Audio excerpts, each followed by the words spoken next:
Hi, Madeline here with a new episode of With a Little Help from Max for Life. And this time we're going to have a look at the two remaining devices from the Inspired by Nature Life pack that is available by Ableton for Life 11 for free. And those are Emit and Tree Tone. So let's start with Emit. So Emit is a visual granular synth that uses phase vocoder synthesis for playback. It also uses particles, but these shoot across a spectrogram to show the grain of a played sample. And vertical movements can represent filtering or panning, depending on the setting. So we can add a sample through drag and drop up here. I already have one in there. I can just play that back now. And then we have the start and length setting for the sample. We can also do this here above. I actually quite often prefer doing this. I'm going to put it back here, and then we can also adjust the length. This would be the full sample, but I'm going to make it small because I like the sound of that. Here we could normalize the sample, and then here we've got the first emitter, one of two. And if the cursor mode is set to emitter, I can simply move it around with the mouse, and I can also resize it. This is also possible with these parameters here. Okay, and here we can adjust the emitting angle. And you can see that this one's actually modulated already. Here we can decide if we want the emitting to be bipolar, so on two opposing sides or just one. And then we can adjust the width.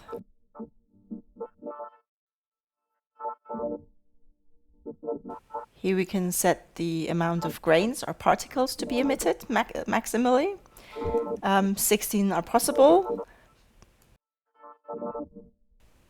And then the force here of the particles in percentage of when they're emitted.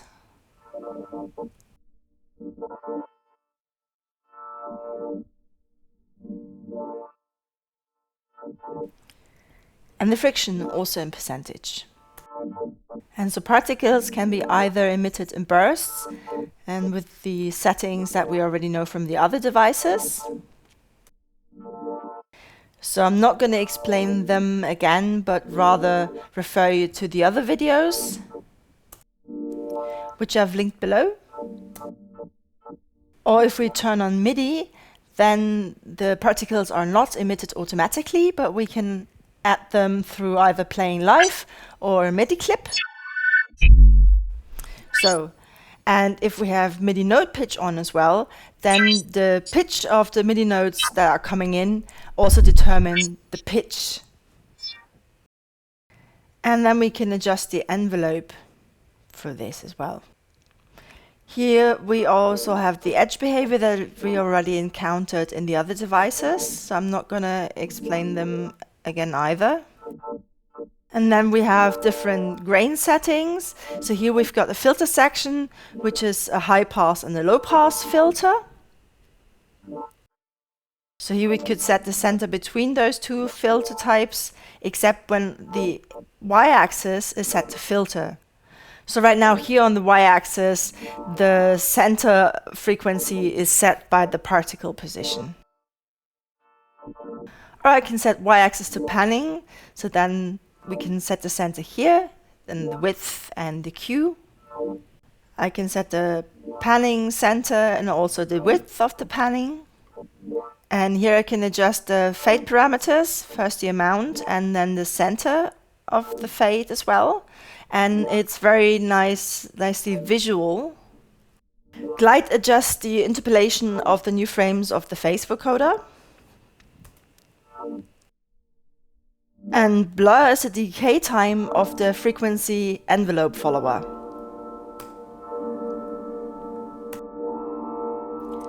As you can hear, that makes a huge difference sound-wise. And then we can tune the whole thing in semitones, and we can also fine-tune it. And something I forgot to mention earlier, you can also draw walls in here if you set the cursor mode to wall. and then the particles can bounce off of that, and if you double click it, you can delete them. The same settings are also available for the second emitter. I'm going to just turn that one on. And then we have the modulation tab, where we have two LFOs as sources with the very typical settings. And we also have two envelopes where you can adjust the ADSR as usual. And then on the routing, we have two destinations where we can map different parameters to the LFOs or the envelopes, and also different settings, and we can adjust it between -100 and 100. Don't forget to scroll down because there's more settings below, like aftertouch and so on. Here we can adjust the speed of the physics, so of the particles. We can decide if we want everything in stereo or not. Stereo, of course, means more CPU usage, so that might not be the best choice for live usage. And this is the output gain. And then last but definitely not least, we have Tree Tone. Tree Tone doesn't use a particle system, but it instead is inspired by fractal patterns of plants. So we can let trees grow, and each branch represents a resonator with different frequency, decay, and amplitude values. So the longer and thicker the branch, the deeper, louder, and more sustained the sound will be. So let's play it back, and we already have set it to lock, so only when playback and live is on it will play.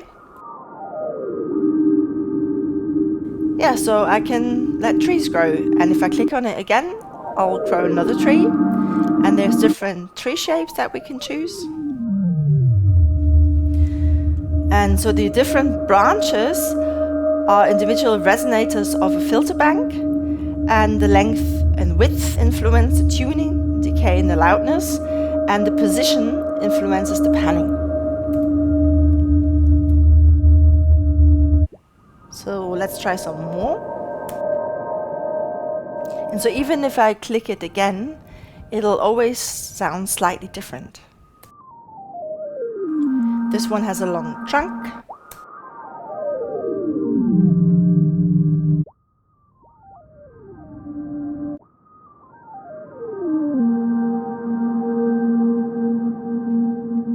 So here we've got the algo mix, where we can mix two different algorithms of resonators together.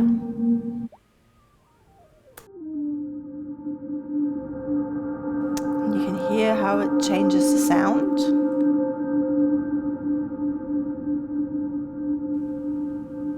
Brighter and harder towards the top, and warm and softer towards the bottom. So here we've got the volume of the noise oscillator exciter that goes into the resonator bank.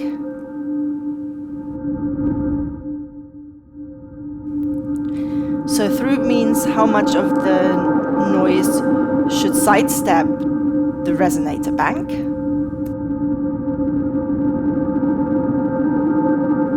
Well, that got too loud now.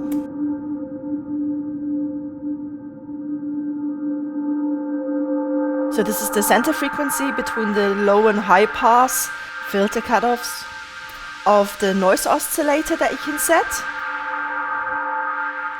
The filter bandwidth.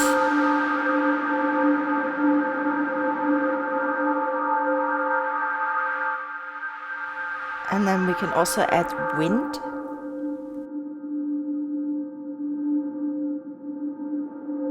And change the wind speed, which uses Perlin noise, by the way. And we can also add rain to the mix. So basically, individual mallet hits excite individual resonators at random, and so simulate rain. And then we can adjust the speed of the rain. Here we can set the low cut and high cut cutoff frequency for the rain.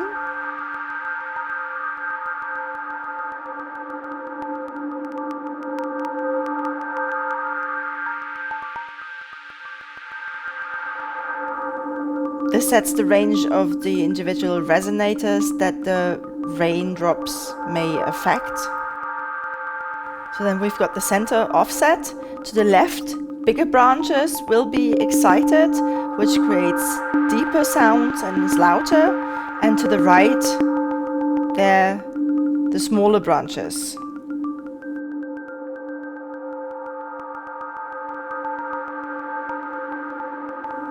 Here we can offset the tuning of the resonator banks. So to the right we can increase the tuning range, and to the left we can squeeze it, which also applies for the resonator banks.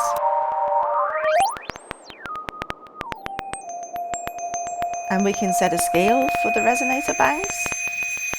So here we can have different options again. We can set the root note, shift it in semitones, and then we can add some inharmonic material as well, so kind of detune it. Here we can adjust the decay of the individual resonators, and then we can adjust the panning, and this is the output gain. And here we have 2 further tabs.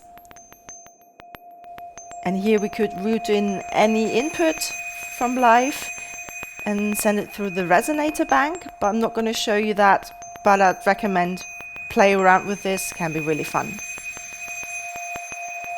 And then here we have modulation options again. As sources we have 2 LFOs again, and then 2 envelopes. And then we can adjust them with the usual parameters. And then we also have the routing, just like in Emit.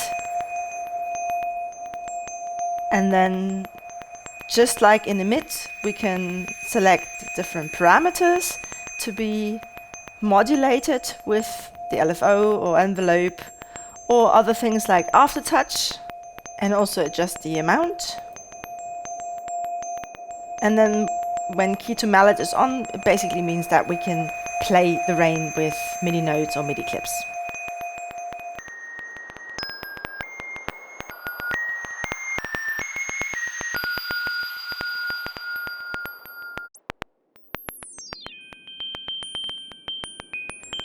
Right, so maybe we can listen to all of it together.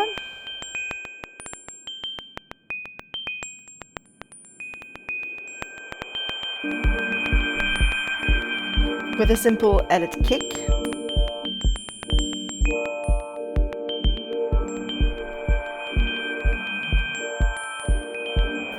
Well, I hope you found this useful. Don't forget to like, share and subscribe. And hopefully see you next time when I'm going to show you Pitch Loop 89 by Robert Henke. Then bye!